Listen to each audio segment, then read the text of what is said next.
Κύριε Ιησού Χριστέ ο Θεός, ελέησον και σώσον ημάς.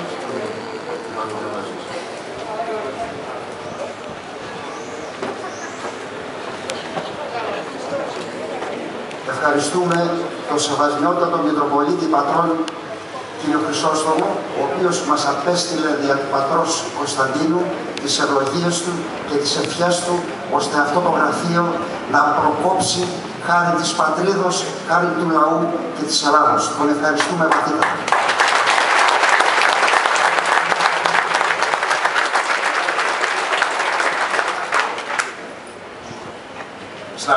Συναγωνίστριες, κυρίες και κύριοι, όταν το 1984 γράφτηκα στη Χρυσή Αυγή, δεν περίμενα να δω ποτέ στη ζωή μου αυτό το ποτάμι, το ελληνικό ποτάμι της φυλής και του αίματος να έρχεται τόσο γοργά στην πατρίδα μας.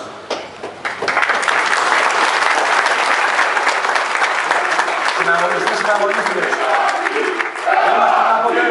30 άτομα στα γραφεία της Οδοκεφαλονίας και τώρα είμαστε χιλιάδες, εκατομμύρια και ερχόμαστε και η γη τρέμει.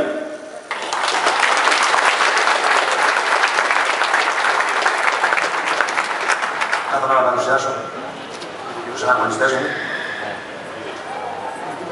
οι οποίοι θα βγάλουν κάποια ομιλία στα νέα μας γραφεία, στο πλέον κεντρικό σημείο της Πάτρας. Θα παρουσιάσω λοιπόν πρώτα τον συναγωνιστή Μιχάλη Αρβανίτη.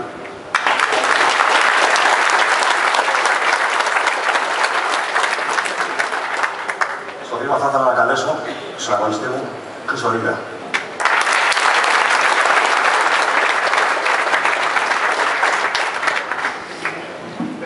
Συναγωνιστές και συναγωνίστριες, πέρασε ένας χρόνος από τη δεύτερη εκλογική μάχη που έδωσε νικηφόρα το κίνημά μας στις 17 Ιουνίου. Τότε, όπως και τώρα, ρίξανε τόνους λάσπη στο διάστημα που μεσολάβησε ανάμεσα στις δύο εκλογικές αναμετρήσεις. Οι πολιτικοί μας αντίπολοι και τα ξεπολυμμένα ΜΜΕ έλεγαν ότι ο κόσμος δεν ήξερε τι ψήφιζε. Αλλά, συναγωνιστές, να ξέρετε, όχι ο κόσμος ήξερε τι ψήφιζε, ψήφιζε τη Χρυσή Αυγή. Το εθνικιστικό κίνημα που δεν θα σταματήσει είναι το ποτάμι που δεν γυρίζει πίσω. Είμαστε το μοναδικό κόμμα που διατηρήσαμε τότε ακέραιες τις δυνάμεις μας μέσα στον διπολισμό που σάρωσε ποσοστά και ψήφους από τα λεγόμενα μικρότερα κόμματα. Οι εκλογές πέρασαν και επί ένα χρόνο συνεχίζουν οι πολιτικοί υπηρέτες του σάπιου κατεστημένου, ψευτοδεξιοί, σοσιαλιστές, αριστεροί, κομμουνιστές, οι αναρχοκομμουνιστές, όλα τα πολιτικά κατά κάποια ενώθηκαν για να χτυπήσουν τους Έλληνες εθνικιστές με τη βοήθεια των διαφθαρμένων και πουλημένων δημοσιογράφων. Η Χρυσή Αυγή δεν το βάζει κάτω, να είσαστε σίγουροι. Γιατί έχουμε τον αρχηγό μας, Νικόλα Μιχαλουδάκο. Ζήτω η Χρυσή Αυγή, ζήτω!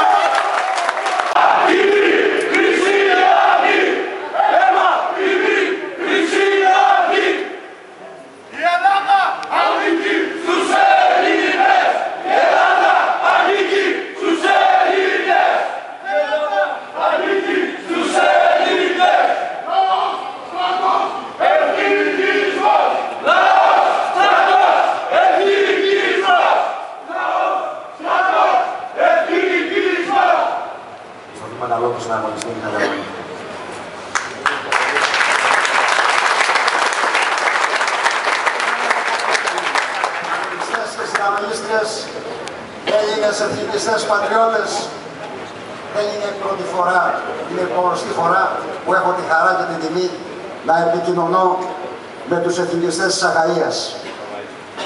Το χρόνο που πέρασε, από πέρσι τον Ιανουάριο, είχα αυτή την τιμή να δώσω με όσες δυνάμεις διαθέτω την ψυχή και το πνεύμα μου προκειμένου να συμβάλλω και εγώ από την δική μου έπαρξη σε αυτό τον ιερό αγώνα.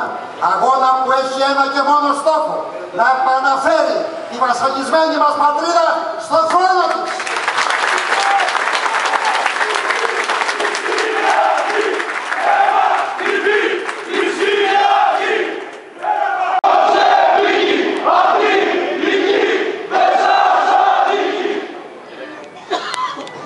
διαρρέει ένα ποτάμι φήμης από τα υπόγεια και τους προθαλάμους των κομμάτων και ιδιαιτέρως της Νέας Δημοκρατίας περί επικειμένων ευνηδιαστικών εκλογών.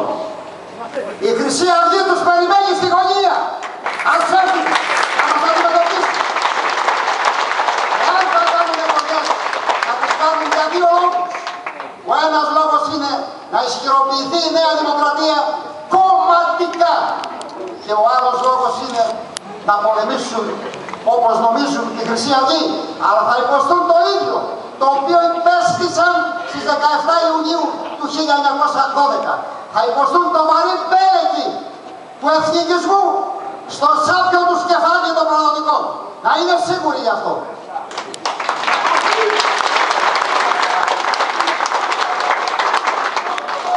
Αγωνίστριες, φίλοι και φίλες της Χρυσής Αυγής, παλαιότεροι και νεότεροι, για μία ακόμα φορά στην Πάτρα, σε σύντομο χρονικό διάστημα.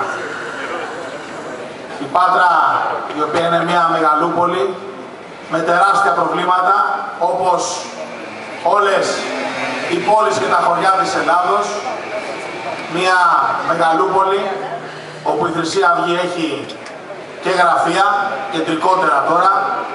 Είχαμε τα γραφεία μας στην Οδό Γερμανού, τα οποία ήταν και παρουτοκαπνισμένα. Έχουμε τώρα τα γραφεία μας στον κεντρικότερο δρόμο της Πάτρας. Έχουμε τα στελέχη μας, έχουμε το βουλευτή μας και ελπίζουμε ως ονούπο να έχουμε και βουλευτές στην Ακαΐα, όχι ένα, μάλλον αυτό θα γίνει. Έχουμε τη δύναμη του εθνικισμού, τη δύναμη του ελληνισμού με το μέρος μας. Κρατική, ελληνική και αυτό εντός εισαγωγικών τηλεόραση. Και από την άλλη, όλο το αριστερό σκυλολόι να κλαίει και να οδύρεται.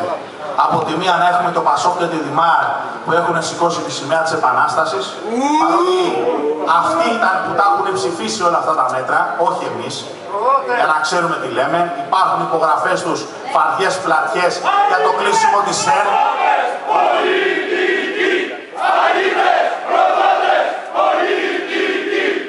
Έχουν βάλει φαρδιές πλατιές στις υπογραφές τους, όχι μόνο για το κλείσιμο της ΕΡΤ, αλλά και για την ΕΛΒΟ, για την ΕΒΟ, για την ΕΑΣ. Μιλάμε για εταιρείες που παράγουν πολεμικό υλικό για την Ελλάδα. Ενδεχομένως με αυτές τις προδοτικές τους ενέργειες, λίαν συντόμως και οι σφαίρες του ελληνικού στρατού να είναι εισαγωγής με ό,τι αυτό συνεπάγεται.